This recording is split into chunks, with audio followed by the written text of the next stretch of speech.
Today on Getting Real with the Housewives, the ladies of Potomac sound off on Mia's health scare. If you don't have cancer, then you surely shouldn't be telling the world that. Then OC alum Elizabeth Vargas reflects on her time on the Housewives. Well, keep in mind, I was going through a major divorce in a sexless relationship and miserable. And then I get this gig on the Housewives. Plus, we're breaking down the first part of the much anticipated Beverly Hills reunion. All that and so much more on today's Getting Real with the Housewives. Hey guys, Christina Garibaldi here with Us Weekly executive producer Mandy DeCamp, and welcome to another big week of Getting Real with the Housewives. Oh my God. Oh, that reunion was so good. Oh, good. So good. Freaking good. And Yeah. we're going to get into it in a bit. But first, BravoCon is this weekend. So I got to know, Christina, you're going. Who are you most excited to see? I think Kathy Hilton. I think I'm ready to hear what she has to say. Lisa Rinna. I'm ready for all the Beverly Hills women. I'm so excited, especially coming off that first episode of the reunion. I'm ready to talk to them. But there's going to be so many. I mean, we're talking to. I think we're going to have like 100 interviews to kind of go through. It's going to be a lot. So get ready.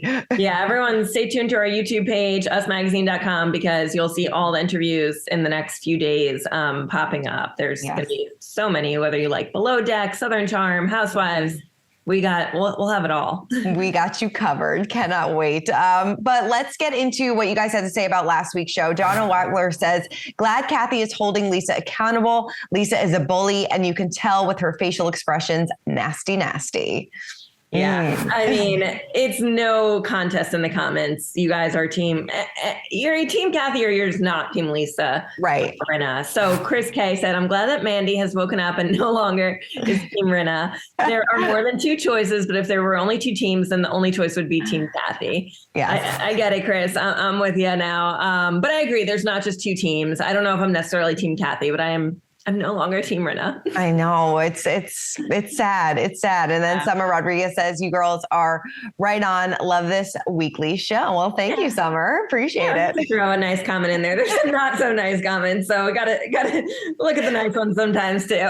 We appreciate it. We appreciate everything you have to say. Everything. Good or bad. Yeah, keep mostly them good. Keep them coming. All right. And actually, this week I want to know if people are watching Salt Lake City, because we got to move on from Rinna and Kathy for a second. Are you team Meredith or team Lisa? Although at the end of the last night's episode, seems that they may have come together a little bit, but we'll get to that. Right. We'll definitely get to that. All right. Let's get into the news of the week. And this was actually really surprising. Cynthia Bailey and Mike Hill called it quits after 2 years of marriage. In a statement to Us Weekly, they said, love is a beautiful thing. While we both will always have love for one another, we have decided to go our separate ways. We are grateful that we remain good friends and will always cherish the many memories we've shared together as husband and wife.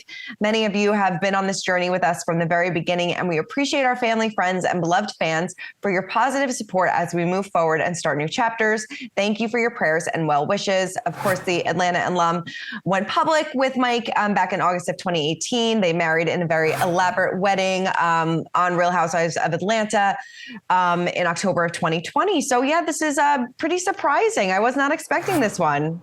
No, it's sad. I mean, only 2 years married. What happened? Yeah. I don't know. They seemed very much in love. And, this was their, I forget how many times that she was married before this. So I don't want to misspeak, but this was, not their first marriage. So, she was very going into this marriage. She felt like this was going to be forever. Their families had blended. She was kind of living by coastal Atlanta and California. So I wonder if she'll move back to Lake Bailey full time. So I don't know, a lot of changes coming. Sad, very sad. Well, it is. Moving on to some happier news. We already know that Kyle Richards' husband, Mauricio, is getting his own Netflix series. Yes. Him and his daughters will both be on it. The docu-soap, which I love the word docu-soap. Yeah. I'm like, what does that mean? That's just like a fancy word for a reality show. Right. But it's called Buying Beverly Hills, and it will follow him and other realtors at his real estate brokerage, the agency. So Mauricio and other realtors at his real estate brokerage, the agency, will be on the show, also with his daughters. Farrah Brittany is Kyle's daughter with her ex-husband. She'll be on it as well, and Alexia. The trio navigate the high-stakes world of luxury real estate per Netflix, Buying Beverly Hills will also feature several additional real estate agents who work with the family as they attempt to find their clients the perfect home. So basically sounds like Selling Sunset, but with the Umanskis family. Yeah, totally. So take a look. Here's part of the trailer. Out this week, which is why we're talking about it. And the trailer looks pretty good. What I wasn't expecting is all the dating drama with his daughters. I didn't think they'd get on the show. So that's super interesting.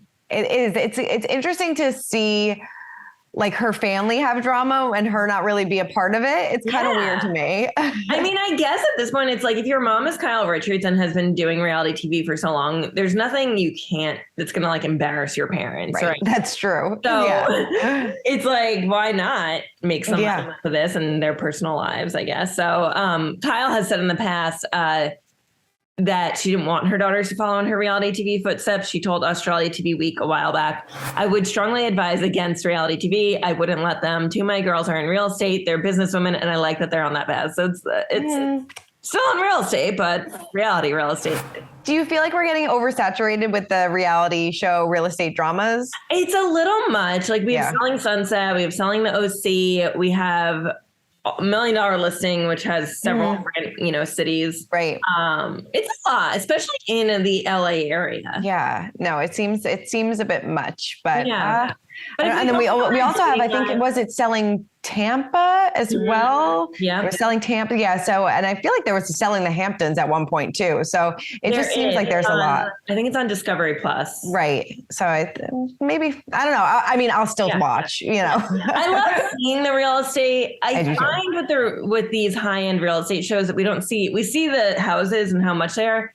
It's rare when I feel like we see one actually sell. Yes. It's like kind of hard to film that within a season. Right. But I'm interested in the drama with our daughters. So yes, me too. Very much so. I'm ready for it. Okay. Well, Real Housewives of Potomac star Candace Dillard Bassett didn't mince words. I love the story. Giving her opinion of husband Chris Bassett's dynamic with Giselle. So during an appearance on Stitcher Network's Reality with the King podcast, she said, Giselle is very flirty with Chris and Chris flirts back with Giselle. And this happens in front of me. It has never given me pause or made me feel threatened in any kind of way because Chris does not want Giselle's 50-year-old PUSSY. Candace continued, why would he want that when he has this? This is excess flirtatious energy coming from a woman who doesn't have that at home. This is just something that she does. Giselle has a history and there is a reputation there of her being fast. So she married Chris back in 2018 and she conceded that Giselle is a beautiful woman, but then doubled down on her original comment saying a shell is a shell, okay? And shells often have funky insides. I can't. So in the teaser for this season, Giselle told Candace that her husband was making her feel uncomfortable with his flirty behavior. She told Us Weekly, I was very honest and forthcoming about like how things made me feel. I just don't like how it was handled from that perspective. Giselle told Hollywood Life on October 4th that the season 7 drama made her reevaluate her friendship with Candace. And of course, Candace wasted no time firing back on Twitter saying, let's be honest, you are no one's friend. You come collect a check and go home to those purple walls. The small part of me that did want to believe weren't total garbage woke up when you decided to get creative with my husband. Yikes. Yikes. I mean, this is so good. It's so good. I've fallen off the Potomac wagon a little bit, but because we're watching it to talk about it for the show, I'm fully back on it. Yes. And I can't wait till some of this unfolds later in the season. Totally. I agree with you. I haven't been like fully on Potomac in, the past 7 seasons, but I'm excited to watch this entire season. And it just seems like what I like about that. And we've talked about this so many times. What is so good about this show is that these women have been there pretty much since the beginning. Yeah. And they really have these friendships and these bonds on and off camera. And you can tell that this drama is real and I'm here for it. Yes. I love a flirty husband. Yes. Oh, yeah. Makes for good TV. Totally does. All right. Well, let's get into this week's Real Talk. And piggybacking off of Potomac, we spoke to Robin, Giselle, and Wendy, who all had opinions on Mia's health scare. Take a look. It's interesting because you guys will see that there is a small segment of us who actually give her support and don't question her. And I'm one of the people in there. But it was questionable. And then, at the end of this episode too, we see you and Mia kind of get called out for, her post about her health situation. What was your reaction when you first read that? And why did you feel like you wanted to say something to her? I don't think that not everything is for social media. Mm-hmm. Not everything, and if there is a situation where it is something like cancer, mm-hmm. that's not to be played with. It's not a joke or a game. So if you don't have cancer, then you surely shouldn't be telling the world that. And as housewives, as people that are on this public platform, you have to be responsible for the things that you put out there. Mm. And that's kind of what I was saying to her. Like, look, you can't just be willy-nilly with what you're saying to the people, because you're a housewife and this is a platform. And, you have people you have to just be very smart about the things that you're saying publicly. Does this carry on throughout the course of the season? No. What did you make about that? And were you surprised that she did go so public without getting like the full answers right away? Yeah, I was like, so my first reaction when I saw the post was like, oh my God, what's going on? I hope she's okay. Mm-hmm. And then I had a wait a minute moment. Like, why is she saying all this, right. On Instagram? Like, why is she telling this to like, hundreds of thousands of strangers? Like, it felt to me very something. I thought it was odd to share that type of information so prematurely, mm-hmm. Because it definitely caused an emotional reaction in me. And I'm like, I couldn't imagine like why you would share this on a platform like this, Mm-hmm. So yeah, I definitely had my thoughts. Yeah. Well, how does that kind of change the course of, or maybe the dynamics early on in the season? Because it seems like Giselle kind of calls her out for it at the end of the first episode. Yeah. I mean, I think, honestly, I don't think Mia was expecting to be called out the way mm-hmm. that she was. And so I think for her, it was like, I think anyone naturally would probably go into like defense mode and say like, oh my gosh, how could you, I was sick. I wasn't feeling well. And how could you, turn this into something that it's not? And really be shocked by people's response mm-hmm. when Mia probably thought she was being, sincere about whatever she was going through. So I think for her to hear like, no, this is actually what it looked like. And right. This is what we thought. And these are the things we, thought about it. I think it didn't feel good to her. But I think she quickly learned like, in this group, we don't hold our tongue. We right. tell you, mm-hmm. our thoughts and feelings and our opinions. And when something doesn't seem right, we let you know. And so mm-hmm. it's like, would you rather someone tell you to your face, this is what it looked like?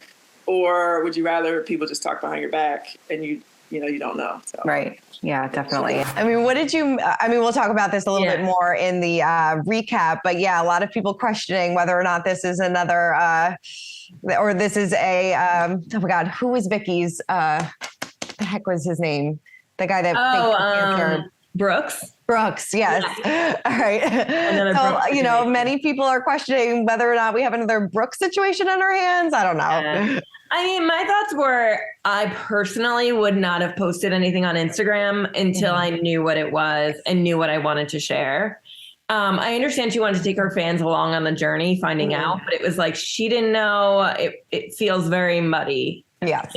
So mm-hmm, totally. I would have held off on posting. Yeah, definitely. Yeah. All right. Well, we also sat down with OC alum Elizabeth Vargas, who opened up about the quote unquote devastating time she had during and after her time as a housewife. And I have to say, this is a very real conversation with her. She was not that real.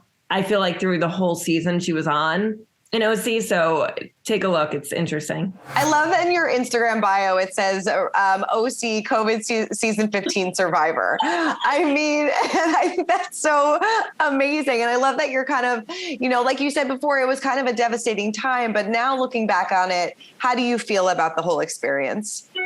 Well, keep in mind, I was going through a major divorce in a sexless relationship and miserable. And then I get this gig on the Housewives. I'm like, I must be perfect for them because like this can't get any worse. So to have them film me during that devastating time was, I'm going to say it was very hard. Very, very hard on my psyche. There's a lot of haters, trolls. I didn't even know really what trolls, I mean, I knew what they were, but I never experienced such negativity. And I think a lot of people like to, when you're down, they like to kick you even harder.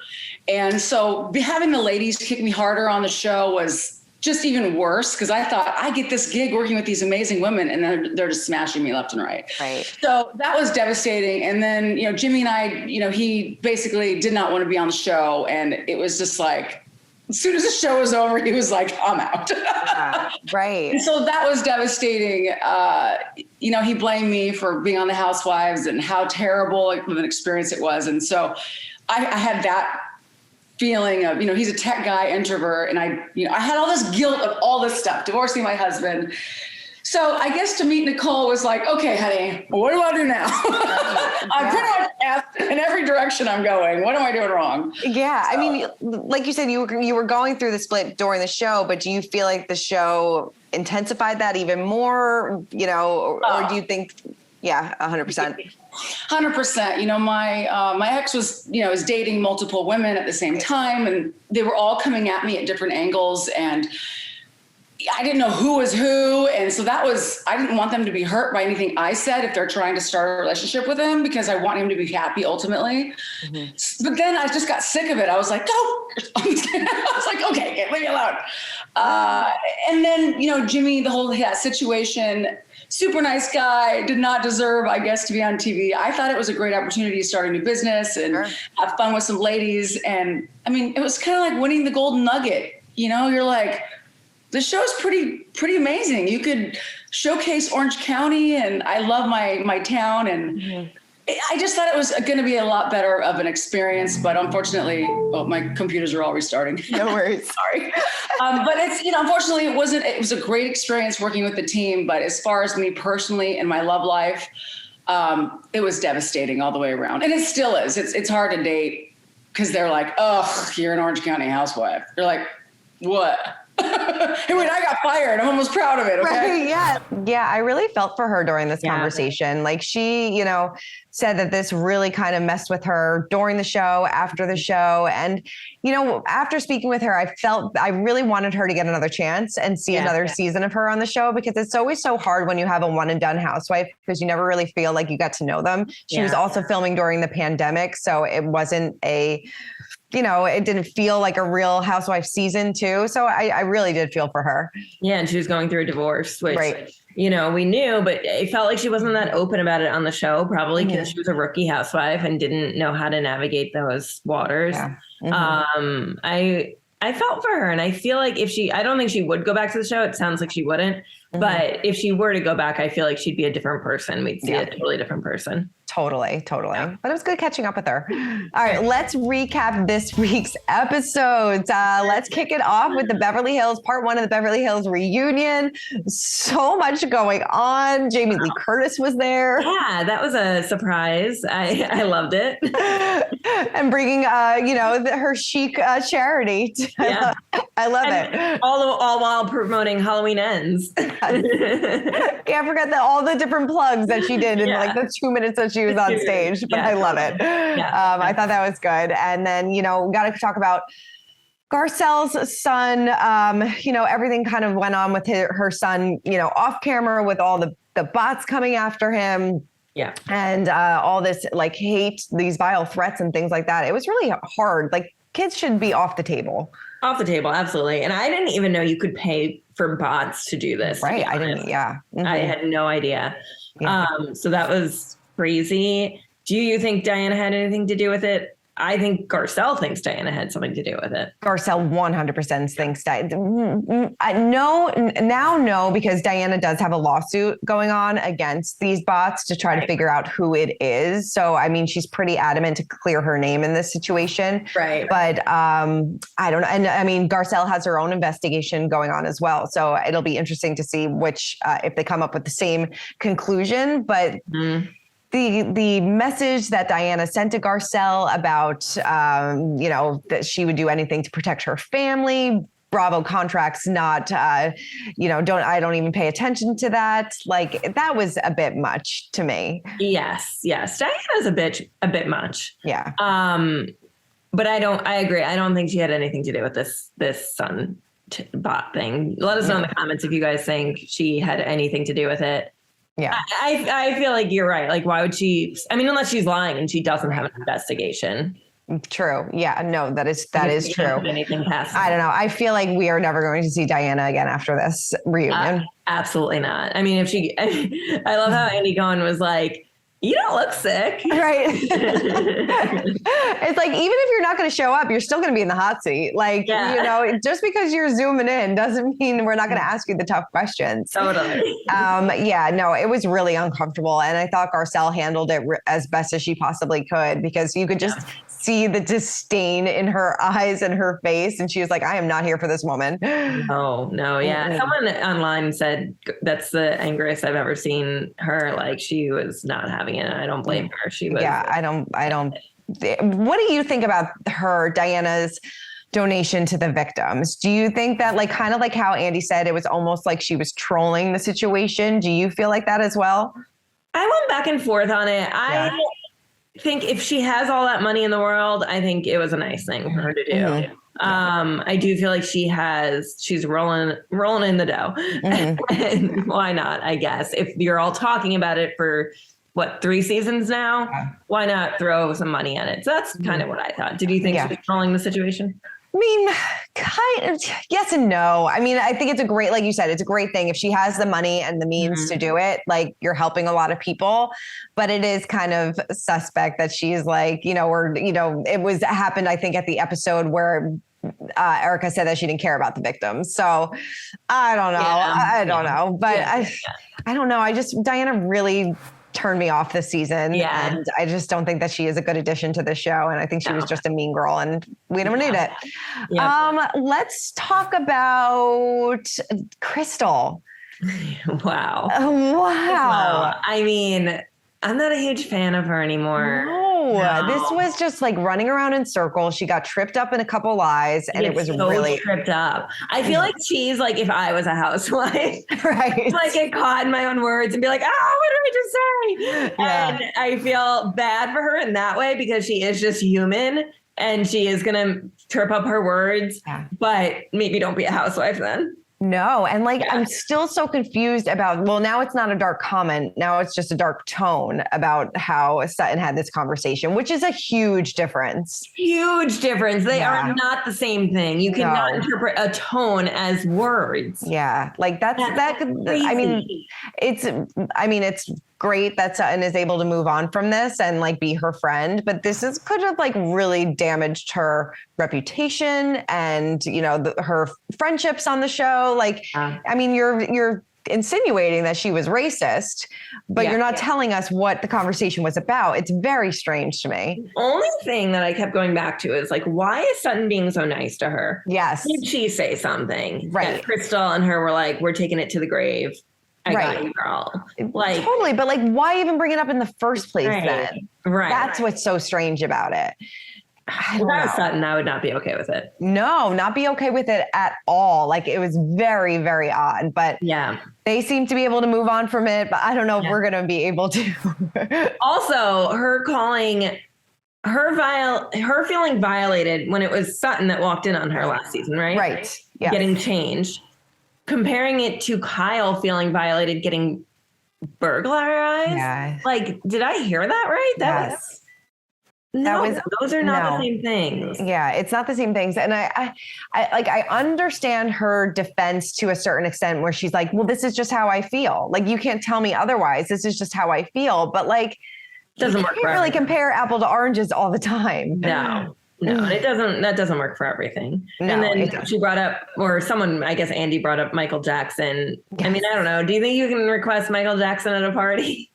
think you can. I think you can. I mean, we're like Crystal's only a couple years older than us. We're not, it's not a huge age difference. So I think it's okay. I think it's okay. Sometimes he comes on my Pandora and I'm okay with it. Right. Yeah. No, I still like dance to Billie Jean. I think it's, I mean, you can't excuse the behavior, but you know, it's when Michael Jackson doesn't come on, it's not the first thing I think of all the time. Yeah. I don't know. She just, like I said, she just kind of ran around in circles and it was a bit uncomfortable. And I don't think that that's over based on like what we see in the next episode. This kind of comes back around and I think it's really going to bite her. I wonder if she'll come back next season because I feel like she's been put in a pretty bad light during this reunion and that's hard to come back from. It really is. You're like friends with just Sutton now? Just Sutton. Yeah. And Garcelle, I think. I don't know. I can't. Yeah. Dorit's robbery. You know, she still said that she has PTSD from this and even addressed the rumors that this was all set up, which you'd go to great length. That would be a really, really messed up thing if you set that up. That'd be insane. I mean, I remember reading those reports and being like, wow. I mean, she's still dealing with it. It's horrible. I cannot imagine. It's insane. It really is. But I'm ready for next episode. I think it's going to be insane because Kathy's coming and I feel like this is going to span the next 2 episodes. Oh yeah. Yeah. We barely touched on Lisa in this. Yes. So we'll have to bring that back up next week when we have more information or when you talk to them both at Right. Well, Lisa did bring bring some folders along. So I wonder. Manila envelope. Yes. I wonder what's in those, what receipts she has. All right, let's head on over to Salt Lake City because this is getting real good. This whole Lisa Meredith drama, you know, Meredith saying that she heard that Lisa slept with people to get beat tequila in restaurants. Whitney hearing that she gave blowjobs to people so she could have Utah Jazz tickets, which is just so funny to me. Hysterical. That was hysterical. Like, who was it? Heather. She was like, you don't need to do a blowy to go to Utah Jazz courtside. Right. They'll give you the tickets. Yeah. And I believe that. Like, I do not think she did that. I don't know. So funny. I mean, obviously we've talked to her. She denied it, of course. Yeah. I don't believe she did that. I don't know. I don't believe she did it either. It sounds kind of like, so this other friend who I think was on the show. She was on last season. Yeah. I don't know. She was a friend of last season, I believe. And I guess maybe Jen Shah stuff happened and maybe she wasn't interesting enough. Probably. My thoughts are that friend, I think her name is Angie. Yep. Said this in passing, like, oh, she's sleeping her way to or whatever she said, like, I don't think she actually meant it literally. Yeah. That's I agree. I don't think so either. Yeah. Yeah. I think they're probably just friends and, like maybe she is their ass or something. Yeah. Like she's, sucks up to those people to get tickets or whatever. Sure.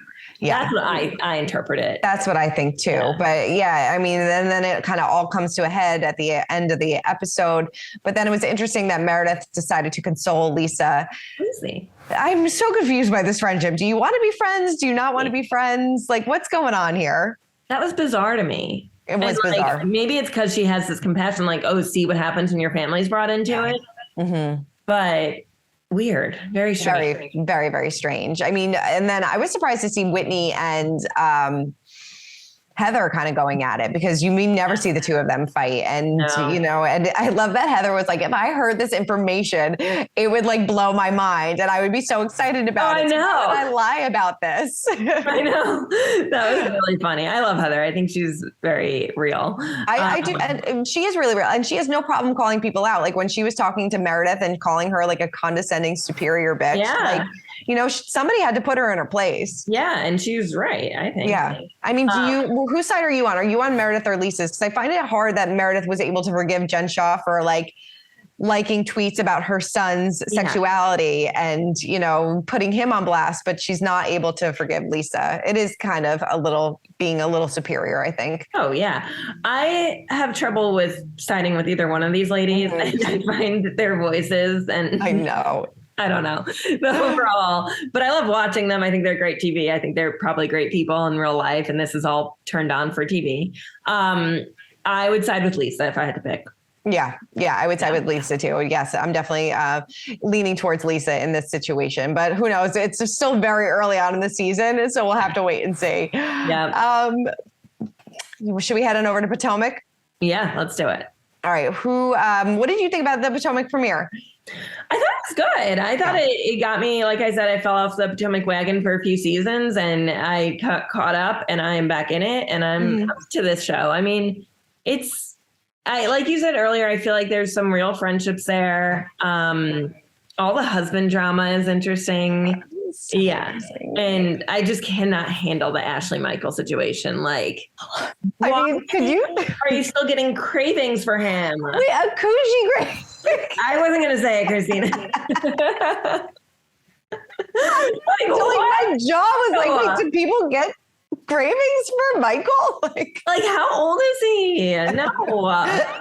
Go for a nice guy your age, or maybe like 10 years older than you. Right. Like, oh my God. Like those words, like cringe. I'm dying. But it's so fun. I mean, she's kind of funny, Ashley. Like she does whatever she wants. Yeah. It kind of sounded like their separations over she won't have threesomes anymore. Yeah, I guess her sexual preferences have changed now that she's a mom, and I guess he's still into the threesomes and she isn't. But I guess things are good enough to buy a house together because that's what you do when you're getting a divorce. Yeah. Wow. I mean, I'm glad she's finally getting her house for her kids, and that will be nice. But yeah, I think maybe it was Giselle that said like, it sounds like she's just getting a separation so she can finally get what she wants from him. Yeah. And, good for her. She doesn't have to have threesomes anymore and she gets a house. Do you, girl, do you. And then we got to see kind of where everybody is when the season picks off. Like Candace says that she's freezing her embryos because they eventually want to start a family. Mia's spending $65,000 on rental renovations. So we're kind of just figuring out where everybody's left off. But then we got into the whole Mia health thing because everybody's questioning whether or not she should have put this on social media, which we saw from the girls earlier as well. Yeah. Yeah. Like I said, I wouldn't have put it on social if I were her, but. Yeah. I love the moment towards the end of the episode with Giselle and Wendy, when Wendy went up to Giselle and was like, hey girl, tried to give her a hug. And she's like, I'm good. You don't need to do that. No. Thank you. Moving on. That was great. It was great. I'm excited for the season. I think it's going to be good. Me too. I was into it. Totally into it. All right. Well, let's get into our social spotlight of the week. Who caught your attention on social media? Okay. Brad Goreski. I don't know if we've talked about him before doing these impersonations of the Housewives, but he did some great impersonations of Beverly Hills this week. Head on over to his Instagram to check them out. But here's a little clip of one. If we open our mouths, people are listening and watching everything we do. They are. First of all, the stories were coming up, given to the tabloids at your hair party. They were being called and told things from the actual event. That I don't know. No. There was also being texted a play-by-play of everything was happening and talking about Kathy too. Why wasn't it printed if it was a play-by-play? That's true. It hasn't been in any publications, has it? No, I want to know. How come if it was a play-by-play and someone was there, how come it hasn't been printed? Has it been in the press? Where is this information? Have you read it in the press? I haven't. I haven't either. You guys are like... Yeah. He's hysterical. I love him. We've had him in studio before. He's a nice guy. I love his husband, Gary Janetti.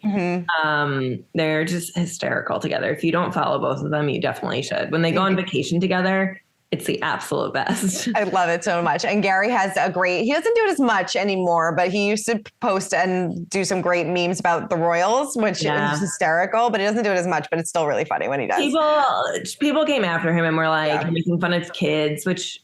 All right. He was doing it obviously with this huge sense of humor. He didn't mean any harm, but so that's why I don't think he does it as much. But it caught your attention. It did. All right. Well, mine went to Crystal Minkoff because she posted this photo of her friends and somebody commented saying, wait, hold up. Are these 9 of Crystal's friends? And she commented saying, yes.